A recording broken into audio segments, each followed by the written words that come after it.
अच्छा, equal right का मतलब ये भी शायद होता है कि जिस तरह से मर्द कमा रहे हैं औरत को भी कमाना चाहिए। औरत अगर घर का काम कर रही है तो वो क्यों गलत है? मेरे ये नहीं समझ में आता है कि इस चीज़ को, और हम खुद बहुत सारे लोगों से मिलते हैं तो वो इस चीज़ को बहुत ही गलत वे में देखते हैं कि हाँ, अभी आप जॉब नहीं कर रहे हो या ये चीज़। देखिए, फाइनेंशियली हेल्प करना अपने हस्बैंड को या अपने फैमिली को, वो सब ठीक है। लेकिन अगर आप जो है नामहरमों से मिल रहे हैं बेवजह का, सो कॉल्ड मॉडर्न दिखाने के लिए, हमने बार बार कहा मॉडर्न आपकी थिंकिंग है, ठीक है। और इस चीज़ को अंडर एस्टिमेट करना कि घर संभालना आसान कम मतलब कमतर है, तो इस चीज़ को गलत है। अपने दिमाग से ये चीज़ निकाल दी। हर चीज़ की वैल्यू है, हर इंसान की वैल्यू है। तो एज अ हस्बैंड भी औरत को औरत हस्बैंड को भी औरत की वैल्यू करनी चाहिए कि वो घर संभाल रही है, और औरत को भी हस्बैंड का साथ देना चाहिए कि वो कमा रहा है, ठीक है। तो दोनों के लिए इक्वल यही है कि दोनों एक दूसरे की इज्जत करें, अपने रिश्ते को बरकरार रखें। लेकिन क्या होता है कि वो उस चीज़ को इतना ख़राब समझा जाता है कि अरे भाई ये तो जॉब नहीं कर रही, तो सिर्फ घर पे ही है। सिर्फ घर पे नहीं है, अगर ये चीज़ मर्द कहे तो समझ में आता है, लेकिन कुछ औरतें भी इस चीज़ को बहुत ख़राब समझती, अपने लिए भी बोलती हैं कि मैं जॉब नहीं कर रही, मैं तो सिर्फ घर पे हूँ, घर संभाल रही हूँ। क्यों ये गलत है? बाहर जाके कहीं फर्म में काम करना और फिर वहाँ से अर्न करना, तो वो तो गुलामी हुई एक हिसाब से अगर देखा जाए तो। खैर, इसमें ज़्यादा डिटेल में नहीं जाएंगे क्योंकि कुछ लोगों को हर्ट भी हो सकता है कि हाँ ये चीज़ क्या है। लेकिन सीधी सी बात है कि इस चीज़ को अंडर एस्टिमेट नहीं करना चाहिए। और अच्छा, अगर हम इस बारे में बात करें मर्दों को लेके, तो देखिए मर्दों के ऊपर भी बहुत प्रेशर रहता है बचपन से ही कि भाई उनको कमाना ही कमाना है। उनके पास कोई ऑप्शन नहीं होता। कितने सुसाइड केस होते हैं डिप्रेशन की वजह से, क्यों होते हैं? क्योंकि औरतों के साथ, ये औरतों का नेचर है कि वो इमोशंस जो है एक्सप्रेस करती भी हैं, बचपन से उनसे उम्मीद भी की जाती है, और शायद वो है उनका नेचर। मर्दों से ये चीज़ उम्मीद भी की जाती है कि वो रोए नहीं, इमोशन ना दिखाएं। क्या लड़कियों की तरह रो रहा है, क्या लड़कियों की तरह एक्सप्रेशन दे रहा है? ये क्या है? फीलिंग फीलिंग है, चाहे वो आदमियों की हो चाहे मर्दों की हो, चाहे वो चाहे वो आदमियों की हो या फिर औरतों की।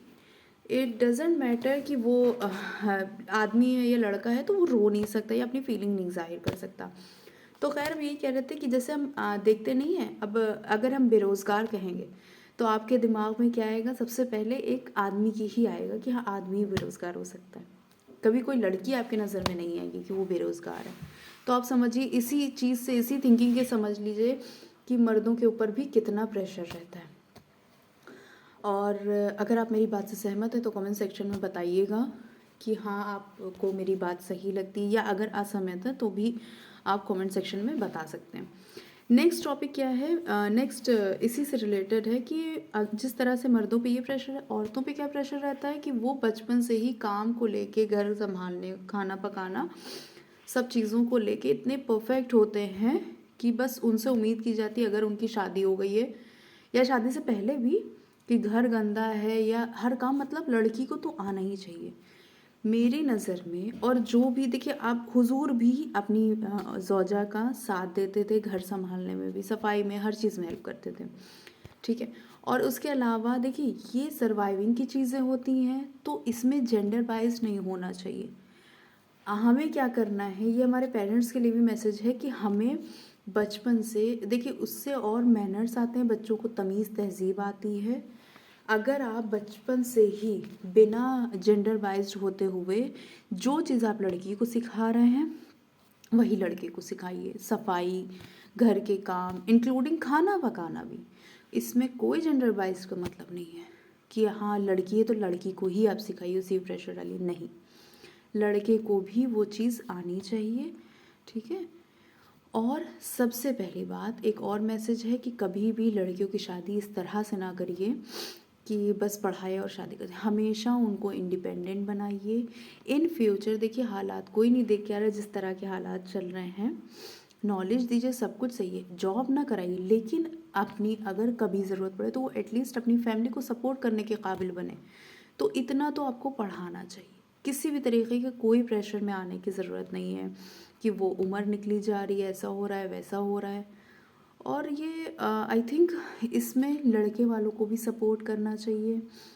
और कई जगहों पे तो मुझे बहुत अफसोस भी होता है कि लड़के वाले सपोर्ट भी करते हैं और धोखा लड़की की तरफ से मिलता है। मुझे बहुत अफसोस होता है इस बात पे। आपने भी कई केसेस सुने होंगे कि बाकायदा लड़के ने अपनी वाइफ को पढ़ाया और वो फिर पढ़ लिख के उसको छोड़ के चली गई। इस तरह के केसेस होते हैं। खैर, एक चीज़ और हम आपको बताएंगे। अच्छा, लेकिन ये भी वही तुम बता रहे हैं, सोसाइटी को जितना आप अपनी फैमिली में इंक्लूड करेंगे वो उतना ही इंटरफेरेंस करेगी जितना आप अपनी फैमिली में इंटरफेरेंस करने देंगे।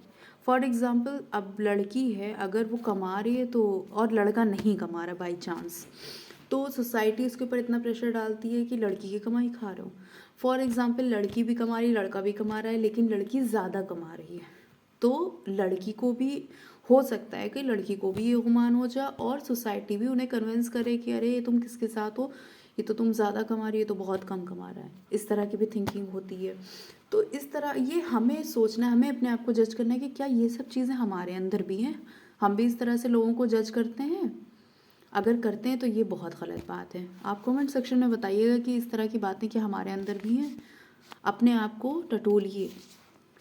अगर कोई आदमी अपनी वाइफ की या अपने घर वालों की हेल्प कर रहा है या कोई लड़का भी कर रहा है, तो सोसाइटी कैसे ट्रीट करती है कि अरे उसको नौकर बना के रखा हो, लड़का होके काम कर रहा है। इसीलिए कहते हैं, एक तो अपनी थिंकिंग चेंज करनी है हमें। आप ये सब चीज़ें जो हम कह रहे हैं अपने अंदर पहले टटोलिएगा कि क्या ये मेरे अंदर भी थिंकिंग है। दूसरे, सोसाइटी को या लोगों को अपनी फैमिली में इतना इंटरफेरेंस नहीं करने देना है, ठीक है। और इसके अलावा हमें ये करना है कि कभी भी फॉर एग्ज़ाम्पल, जैसे आप इस चीज़ से अंदाज़ा लगा सकते हैं, जैसे कोई अगर आपको गाली दे, ऐसी लैंग्वेज में दे जो लैंग्वेज आपको नहीं आती है। जैसे आपको अब्यूज़ करे किस लैंग्वेज में, लाइक फ़ारसी में या जो भी फ्रेंच लैंग्वेज में अगर करे, तो आपको वो चीज़ नहीं आती वो लैंग्वेज, तो आपको क्या लगेगा कि वो आपको गाली दे रहा है, जिस चीज़ का आपको समझ ही नहीं है, आपको वो लैंग्वेज ही नहीं आती, वो आपको गाली दे रहा है, तो आपको पता ही नहीं कि वो आपको अब्यूज़ कर रहा है, क्या कर रहा है। तो इसी तरह से लोगों को उस तरह से, अगर कोई नेगेटिव पर्सन है तो उसको उसी तरह से सुनिए कि आपको समझ ही में नहीं आ रहा है कोई वो क्या कह रहा है। अपने आप को जज करिए, अपने आप को पहचानिए कि आप क्या हैं। अपनी फैमिली का सपोर्ट करिए। उम्मीद है फेमिनिस्ट या फेमिनिज्म का मतलब आपको समझ में आ गया होगा। और ओके, अल्लाह हाफिज़। इंशाल्लाह नेक्स्ट वीडियो बनाएंगे, ठीक है। अल्लाह हाफिज़। कोई टॉपिक हो, कोई क्वेश्चन हो तो आप कमेंट सेक्शन में बोल सकते हैं। किसी भी चीज़ से रिलेटेड आपको इन्फॉर्मेशन नहीं हो तो इंशाल्लाह हम उससे रिलेटेड इन्फॉर्मेशन देने की कोशिश करेंगे। अल्लाह हाफिज़।